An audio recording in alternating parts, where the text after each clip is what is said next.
કેમ છો? તમારું નામ જણાવો અને તમારે સુકન હોસ્પિટલ સાથેનો એક્સપિરિયન્સ કેવો રહ્યો એ આજે તમારા શબ્દોમાં અમને થોડું જણાવો. મારું નામ વાઘેલા પરમવીરસિંહ, મારું વાઈફનું નામ વાઘેલા જયશ્રીભાઈ. અમે કડીજોડી ગામ આવી રાણા ત્યાંથી આવીએ છીએ. તમારા લગ્નને કેટલો સમય થયો છે? મારા મેરેજનો લગભગ 11 થી 12 વર્ષ થઈ ગયા.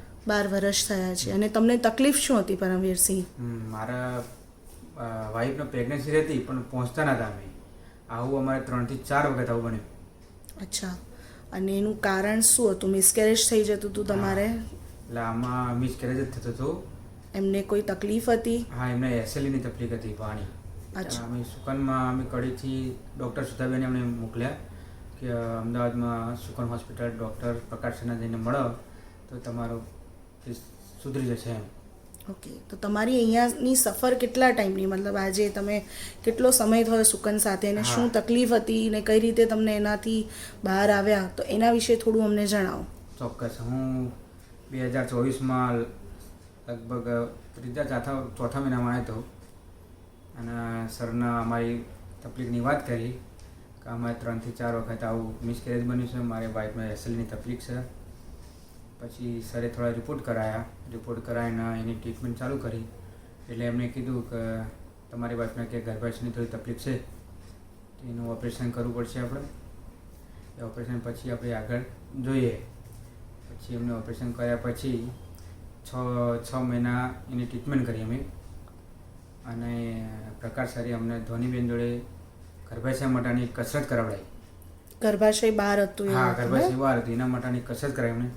અને મહિનો જેવી કસરત કરી અમે. અને સરે તો અમને કીધું હતું કે તમારે આઈવીએફની જરૂર પડશે જ, પણ કસરતથી અમારા નેચરલી પ્રેગ્નન્સી રહી ગઈ. અચ્છા, નેચરલી પ્રેગ્નન્સી રહી ગઈ. ઓકે, તો તમારે પ્રેગ્નન્સીની થ્રુ આઉટ જર્નીમાં કેવું રહ્યું તમારે અહીંયા? અહીંયા તો સ્ટાફ પ્લસ ડૉક્ટર્સ પ્રકાશ સર અને અજય સરે તો બહુ જ અમારી હેલ્પ કરી અને અમારી બહુ કેર કરી એમ. મતલબ કે શું કહેવાય, એક ફેમિલી મેમ્બર જેવી અમારી કેર કરી, ઓલ સ્ટાફ એમ. જે સુકન હોસ્પિટલ તો ખરું પણ ફેમિલી કરતાં વધારે અમારી કેર કરી અમારે બની અત્યાર સુધી પણ. નોર્મલ ડિલિવરી થઈ કે સીએસ થયું?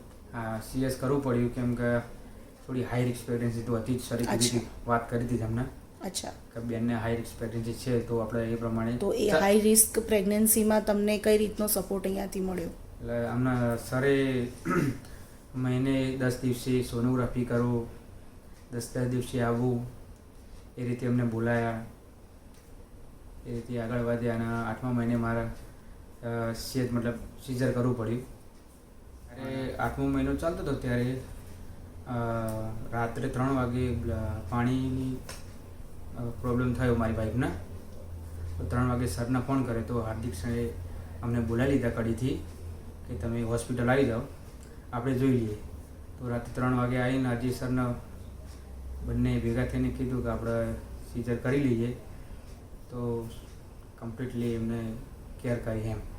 3 વાગે આવ્યા હતા અને ટ્રીટમેન્ટ ચાલુ કરી નાખી મારી. અને સવારે 8, 8:30 સીઝર કરી.